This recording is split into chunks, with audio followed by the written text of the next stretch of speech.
রূপালী জগতে যে নারী যত বেশি উলঙ্গ সে নাকি তত বেশি সাহসী। দেখতে নারী, সুস্থ নারী, আসলেই সে দিব্যি একজন নারী বলে আমি মনে মনে পুরুষ।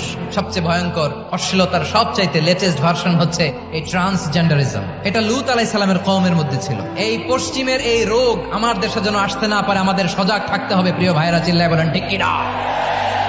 শয়তানের প্রথম এজেন্ডা ছিল সে আদম এবং হাওয়া আলাইহিস সালামকে নিষিদ্ধ গাছের ফল খাইয়ে তাদেরকে বস্ত্রহীন করেছে।